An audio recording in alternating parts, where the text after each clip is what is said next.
दोस्तों, कैसे हैं आप सब। आज तक के मेरे जितने भी वीडियो पड़े हैं आप लोगों को कैसे लगे। अगर अच्छा लगा हो तो प्लीज़ मेरे चैनल को सब्सक्राइब करें, लाइक करें और ज़्यादा से ज़्यादा शेयर करें।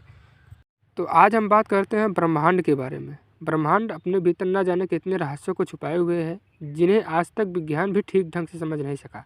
ऐसे में हम ब्रह्मांड के 5 बड़े रहस्यों को समझेंगे जो आज भी अनसुलझे हैं। अंतरिक्ष सदा से हमारी जिज्ञासाओं का केंद्र रहा है। ग्रह, नक्षत्र और तारों के साथ हमारा रिश्ता काफ़ी पुराना है। इस अनंत असीमित ब्रह्मांड के लाखों रहस्य छिपे हुए हैं। जो विज्ञान का दायरा बढ़ा है तो इस ब्रह्मांड के रहस्य उजागर हुए हैं। विज्ञान ने ब्रह्मांड को देखने के लिए अलग नज़रिया हम लोगों को दिया है। आज हम भले ही बहुत आगे बढ़ गए हैं, पर जो मूलभूत सवाल थे, जैसे ब्रह्मांड की शुरुआत कैसे हुई, इसे कौन चला रहा है, ब्लैक होल क्या होता है, इसके अंदर क्या है, ऐसे न जाने कितने सवालों का उत्तर हमें अब तक पता नहीं लगा है। आज भले ही ये रहस्य हमारी समझ के परे लगे हों, उम्मीद है कि आने वाले वक्त में हम इनकी पहेलियों को सुलझाएंगे और अंतरिक्ष का एक व्यापक तस्वीर हमारे सामने खड़ा रहेगा। इस कड़ी में आइए जानते हैं अंतरिक्ष के सबसे बड़े 5 रहस्य। बिग बैंग ब्रह्मांड की शुरुआत की सबसे प्रचलित वैज्ञानिक धारणाओं में से एक है। बेल्जियम के एक खगोलविद जॉर्ज हेनरी लेमेत्रे ने इस सिद्धांत को दिया है। इस सिद्धांत के अनुसार लगभग 14.5 अरब वर्ष पहले ब्रह्मांड की सारी ऊर्जा, भौतिक पदार्थ और अस्तित्व एक बिंदु में कैद था। अचानक एक बहुत बड़ा विस्फोट हुआ और समय, स्पेस और मैटर अस्तित्व में आए। यहीं से ब्रह्मांड की उत्पत्ति होने की शुरुआत हुई। तब से ब्रह्मांड निरंतर फैलता चला गया। वैज्ञानिकों का मानना है कि बिग बैंग थ्योरी एक कल्पना है। उनका कहना है कि किसी भी घटना को घटित होने के लिए समय की ज़रूरत होती है। बिग बैंग से पहले समय नहीं था। बिना समय की उपस्थिति के बिग बैंग घटित कैसे हुआ? अचानक से समय की उपस्थिति बिग बैंग की घटना के से कुछ क्षण पहले कैसे हुई? बिग बैंग थ्योरी के पास इन सवालों का कोई ठोस उत्तर नहीं है। महान वैज्ञानिक स्टीफन हॉकिंग का मानना था कि ब्रह्मांड अचानक से स्वतः ही विस्फोट होकर आया है। बिग बैंग हमारी अब तक के ज्ञात जानकारियों में सबसे सटीक सिद्धांत है, पर यह कितना सच है, कोई प्रमाण हमारे पास अब तक नहीं है। इस सिद्धांत के भीतर कई अंतर विरोध हैं। इस रूप में ब्रह्मांड का सृजन कैसे हुआ, ये आज भी एक रहस्य का विषय बना हुआ है।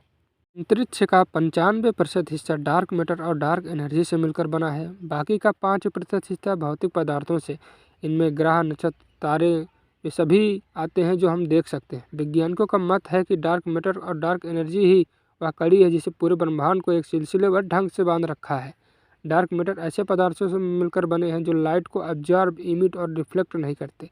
इस कारण अब तक के संसाधनों के बल पर इसे देख पाना संभव नहीं है। वैज्ञानिक परिकल्पना कहती है कि डार्क मैटर और डार्क एनर्जी ही इस ब्रह्मांड का आधार है। इस पदार्थ से पूरे ब्रह्मांड का अस्तित्व बना है।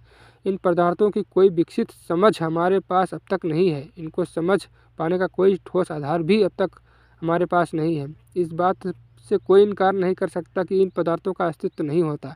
इन पदार्थों के विषय में हमारे पास अधिक जानकारी नहीं है। केवल परिकल्पनाओं के सहारे ही वैज्ञानिक इसे समझने की कोशिश कर रहे हैं। ब्लैक होल ब्रह्मांड के सबसे सघन ऑब्जेक्ट में से एक है। इनका गुरुत्वाकर्षण खिंचाव इतना अधिक होता है कि इनमें लाइट भी बचकर नहीं जा पाती। ब्लैक होल का निर्माण विशालकाय तारों के अंदर होने वाले विस्फोट सुपरनोवा के कारण होता है। इसकी सर्वप्रथम खोज कार्ल स्कावा, जॉर्ज चील्ड और जॉन व्हीलर ने की थी। विज्ञान के विस्तार ने ब्लैक होल के कई रहस्यों से पर्दा उठाया है, पर आज भी इससे जुड़े कई ऐसे रहस्य हैं जिनको ऊपर से पर्दा अब तक नहीं उठ पाया है। इनमें से कि एक ब्लैक होल के भीतर क्या है, इस सवाल का जवाब अब तक किसी के पास नहीं है। ब्लैक होल को देख पाना असंभव है। हमें यह भी नहीं पता कि ब्लैक होल के केंद्र में जब कोई ऑब्जेक्ट जाता है तो उसके साथ क्या होता है। कई वैज्ञानिक की परिकल्पना कहती है कि ब्लैक होल में जाने के बाद ऑब्जेक्ट किसी दूसरे आयाम में चले जाते हैं। यह संसार द्वंद्व पर चलता है। इस संसार में हर एक प्रक्रिया का द्वंद्व है, जैसे स्त्री का पुरुष, जीवन का मृत्यु आदि। इसी रूप में वैज्ञानिकों का कहना है कि हमारे इस ब्रह्मांड का भी द्वंद्व होगा। उस ब्रह्मांड में हर चीज़ उल्टी होती है। या जिन आधारों पर भौतिक के नियम कार्य करते हैं, उस ब्रह्मांड में भौतिकी के नियम को उल्टा काम करेंगे। ब्लैक होल उस द्वंद्वात्मक ब्रह्मांड में जाने का साधन हो सकता है। इसी कारण व्हाइट होल की धारणा सामने आई है। एक समय मंगल ग्रह भी पृथ्वी के जैसा था।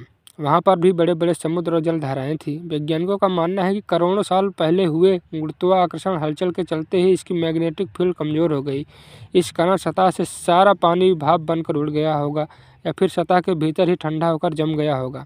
कमज़ोर हुई मैग्नेटिक फील्ड के चलते सूर्य की हानिकारक किरणों का प्रभाव सीधे सतह पर पड़ने लगा। उस वक्त अगर कोई प्रजाति मंगल ग्रह पर रही होगी तो वह जल के अभाव में और सूर्य के हानिकारक रेडिएशन से उसी वक्त खत्म हो गई होगी। नासा के ऑर्बिटर्स ने